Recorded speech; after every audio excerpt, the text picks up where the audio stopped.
غسل کا بیان۔ حد سے اکبر سے بدن کیسے پاک کیا جائے گا؟ غسل کرنے سے بدن حد سے اکبر سے جو ہے وہ پاک ہو جاتا ہے۔ ایک ہے حد سے اصغر، ایک ہے حد سے اکبر۔ حد سے اصغر یعنی کہ وضو کرنا، اور حد سے اکبر غسل کرنا۔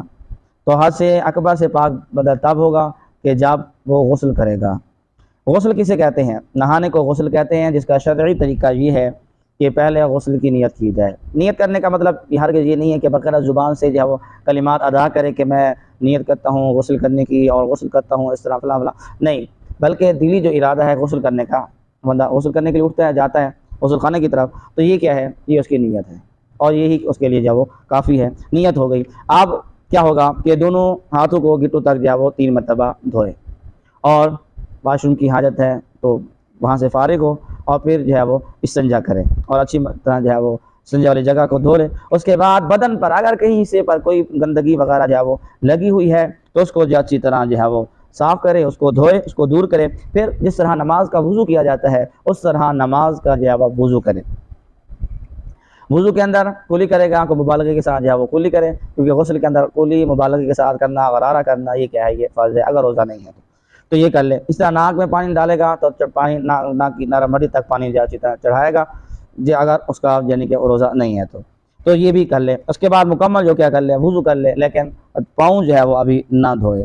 اگر پانی نیچے جمع ہو رہا ہے، غسل کا پانی نیچے اگر جمع ہوتا ہے، ابھی اس کو وضو وغیرہ کر رہا ہے، یہ پانی سارا نیچے جمع ہو رہا ہے، ساتھ اس کے پاؤں پانی میں ہے، تو اگر پانی اس کے پانی میں وضو نہیں ہے،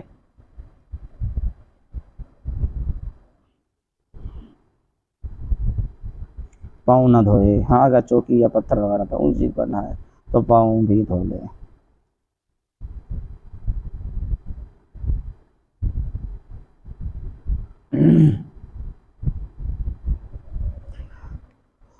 غسل کا بیان۔ حد سے اکبر سے بدن کیسے پاک ہوتا ہے؟ غسل کرنے سے بدن جو ہے وہ حد سے اکبر سے پاک ہو جاتا ہے۔ ایک ہے حد سے اصغر اور ایک ہے حد سے اکبر۔ حد سے اصغر سے کیسے پاک ہوتا ہے؟ وضو کرنے سے، بندہ وضو کر لیتا ہے، اور حد سے اکبر سے غسل کرنے سے، غسل کرے گا اور اس کا بدن جو ہے وہ پاک ہو جائے گا۔ غسل کسے کہتے ہیں؟ نہانے کو غسل کہتے ہیں، جس کا شرعی طریقہ یہ ہے کہ پہلے غسل کی نیت کی جائے۔ اب نیت کرنے کا مطلب ہرگز یہ نہیں ہے کہ بندہ جو ہے وہ کلمات غسل کی نیت کے زبان سے ادا کرے گا کہ میں غسل کرتا ہوں اور اس طرح کرتا ہوں فلاں فلاں، نہیں، بلکہ غسل کرنے کے لیے وہ اٹھا چلا غسل خانے کی طرف، تو یہ کیا ہے؟ یہ اس کا دلی ارادہ ہے، اور یہ دلی ارادہ ہونا ہی اس کے لیے کیا ہے؟ نیت